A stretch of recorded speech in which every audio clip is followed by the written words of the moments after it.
I guess specifically the 1984 U.S. Open at Winged Foot would be certainly my most memorable.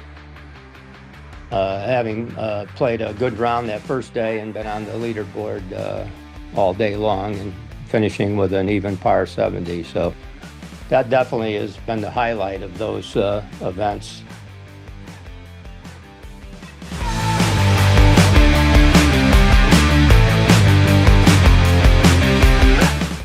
It is episode 5 of the Golf in Connecticut Podcast. I'm your host, Sam Dostler. Our guest today is Connecticut Golf Hall of Famer Fran Marrello. Fran, you've played in 6 U.S. Opens, 3 PGA Championships, 3 U.S. Amateur Championships.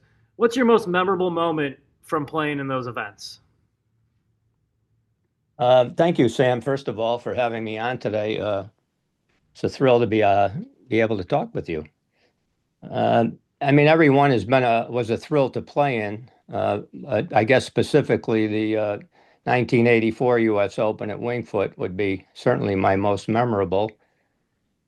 Having played a good round that first day and been on the leaderboard all day long and finishing with an even par 70. So that definitely has been the highlight of those events. But, over the years played, just seeing a lot of the players that I grew up with and admired, just being in the field with them was quite a thrill. Can you still, as you're talking about that, can you still picture your name up on that leaderboard at Winged Foot? Well, fortunately for me, a friend of mine took that picture because I certainly would have never thought to do that. And that has certainly become my biggest memento. So I do have that. Very cool. Do you remember in the majors that you played, 12 of them total, any notable people you played with, whether actual tournament rounds or practice rounds? Well, I was always pretty self-conscious about my game once I got there. I guess I wasn't the most confident person. And so, I kind of shied away from, a lot of the big names. And more specifically, I probably could have played a practice round with Jack Nicklaus in 1990 at Medina. And to this day, I really regret the fact that I didn't wait about 10 more minutes because I probably could have done that with he and Chip Beck. So I wound up playing in front of him by myself and pretty much kind of watched him play the whole round. So, again, part of my, lack of confidence, it's pretty overwhelming when you get there. I think today's players, the young guys are coached and taught so well, and they're just fearless. So it's probably, a different mentality and approach for them than it was for me, but still exciting to be there. That same event, I was paired with Tom Lehman and Brant Jobe, who've had great careers and still playing on the Champions Tour. How did playing in those events, and we'll touch on it a little bit more in a minute, but you're obviously a Connecticut Golf Hall of Famer, a ton of success within the state. How did playing in those events translate to playing in your state events? How did it help? What did you learn? Well, certainly watching them. Course management and preparation and just mental toughness to play in those huge events. The course setup was obviously pretty brutal. So, you get focused on, just pars or just, almost like birdies at that level. And so I guess that may have created some mental toughness for me to bring forward on the local level. Well, let's look back a little bit even farther, Fran. When did you start playing golf, and can you take us through your career in golf? Because you've worked as a head professional for many, many years. I started playing when I was 11 at Western Hills in Waterbury, and started caddying the same year at Waterbury Country Club. So it's really where it began for me. And, certainly it was a great opportunity to caddy. as a youngster and learn about the game and to respect the game. So, that's what I'm still trying to do and instill in any of my students. You mentioned starting working in golf at 11. Can you highlight some of the stops you had, what you're doing now in the game? Well, over the years, I worked at a lot of different clubs. The most recent was Canaan up in the northwest corner. I was there for 14 years up till 2019. But I'd worked at Heritage Village, into Pompera course specifically.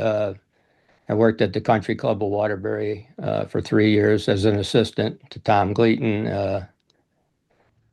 And now I'm a member at Chippeney, and I still do some lessons uh, at Western Hills, and And do we and actually still do a floor caddying 1 day a week at Waterbury. So it's kind of a full circle for me.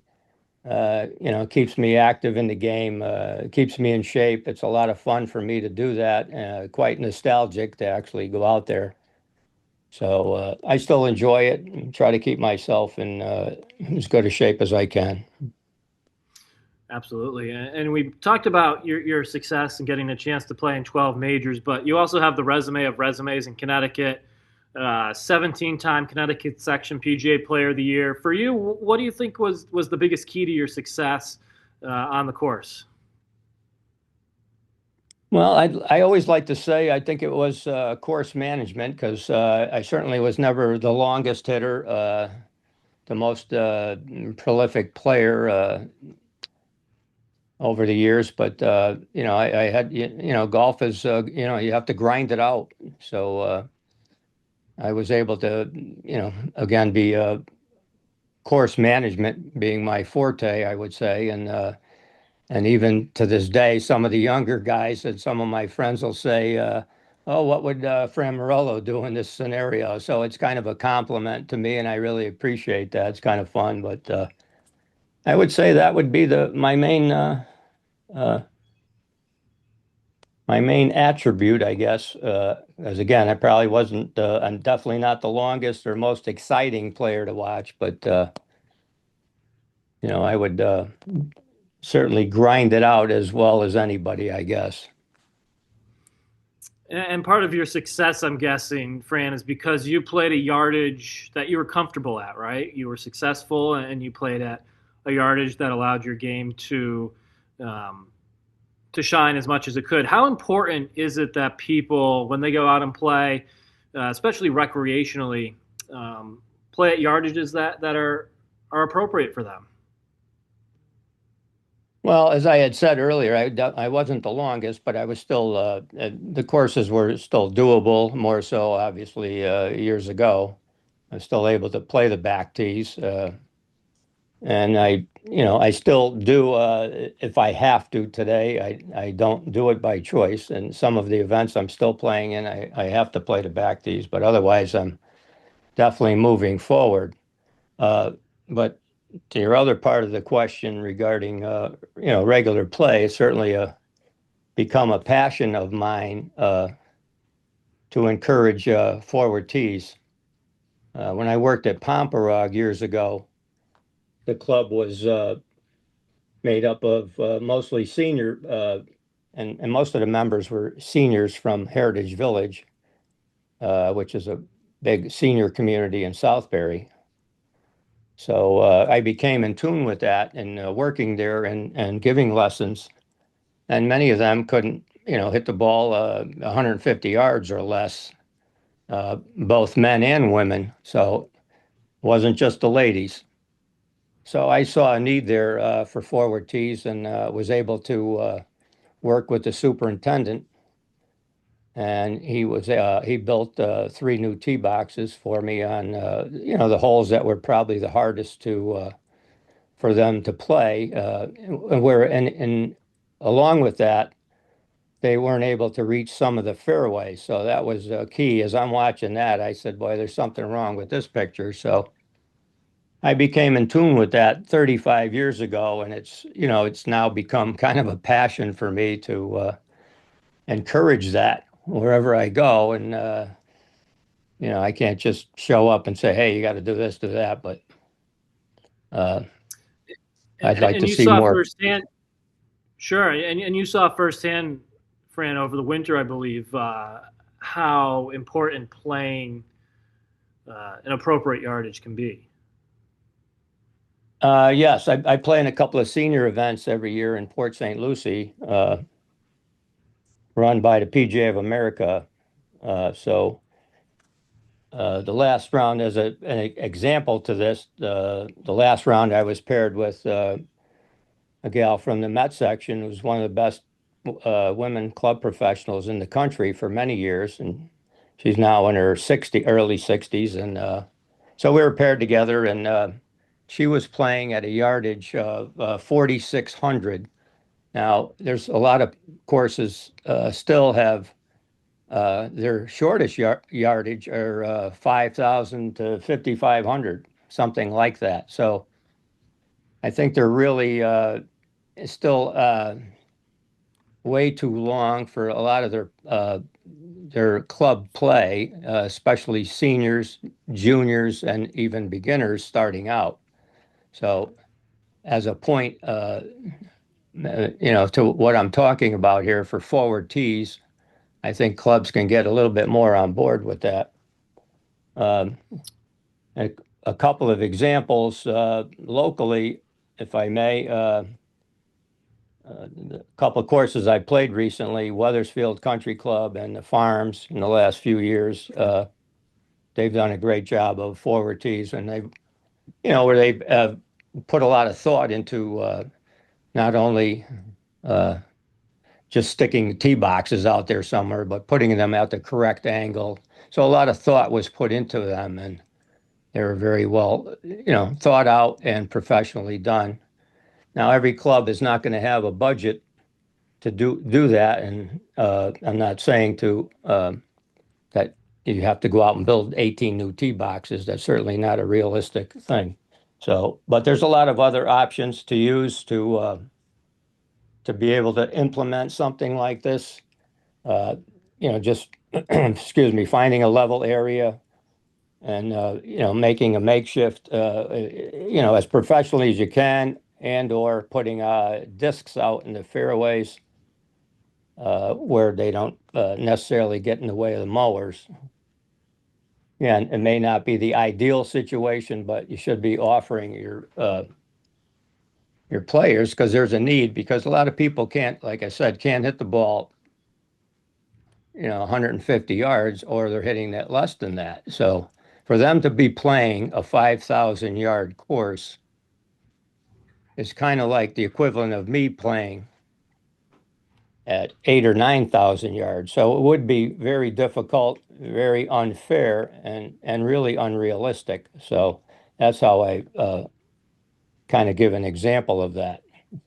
And over the years to this point, I've seen people quit because of that. So if one person quits at your club because the course is too long or too difficult, and we really haven't done our jobs as stewards of the game, whether it's the golf professional or the superintendent or the club officials, depending on who's in charge at any individual club. So you really just need to watch your players. It's that simple and watch them play. I mean, everywhere I go, I'm watching golfers and seeing how far they hit the ball. And the first thing I look at when I go to a course is what is the distance of the forward tees? Yeah, and playing at a good distance for a particular player, because everything you hear these days, right, is about distance, distance. There's the golf ball rollback conversation, but it's more fun when you're having birdie and par looks rather than trying to get up and down for bogey or double bogey every time.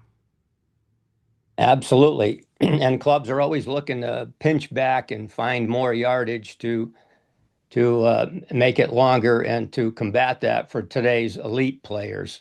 However, I think there's still a bigger percentage of players that need it to go the other way.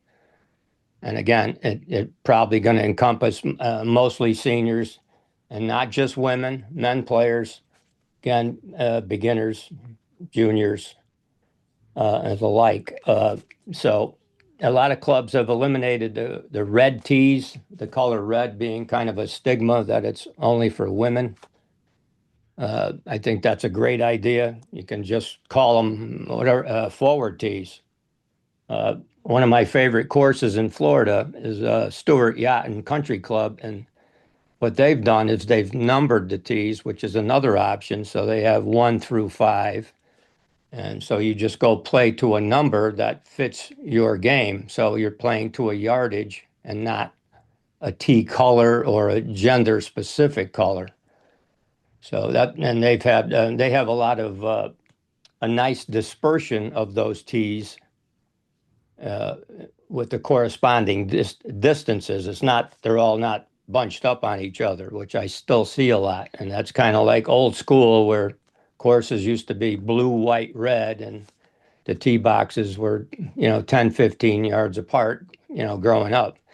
That's just kind of how it was. And, nobody knew any better maybe in those days. But now with the Tee It Forward initiative, everybody, should be on board. And I'm sure a lot of clubs are out there that are on board with it. But I still see the need to go even shorter. So, Yeah, I know. Since I've realized kind of what my yardage is. It certainly makes the game more enjoyable when I head out there. Fran, I want to get you out on this one. This podcast is going to come out the week before the Travelers 2026. You played in that event 9 times. Do you have a favorite story from getting a chance to compete in the event? well, it was always a thrill to play locally, but I guess I always put so much pressure on myself, and I probably really didn't do very well most of the time. A couple of times I had a legitimate chance to make the cut. One for sure, 94, I think it was, and played well for 2 days. The first day I had a very poor putting day, so I always kind of remember that, unfortunately. But so I wound up missing the cut by 2, and so that was the closest that I came. And it was something that my goal always was to try to play a weekend, and unfortunately, I wasn't able to do that. And there, or had a couple of chances at the Opens, also. So, a little disappointed that I couldn't get that done, but it was always a treat to play in them. Yeah, you might not have accomplished that, Fran, but you've certainly accomplished a ton in the game of golf. You're still looking to move the game forward. You've been a great service to the game in Connecticut, and we appreciate you coming on for a few minutes to talk about the forward tees and teeing it forward. Thank you, Sam, for the opportunity. I want to thank Mike Morgan and the CSGA also for letting me come out and talk today. It was a pleasure to talk to you. That's longtime golf professional Fran Marrello, Connecticut Golf Hall of Famer. You've been listening to the Golf in Connecticut podcast. I've been your host, Sam Dostler. Thanks for listening.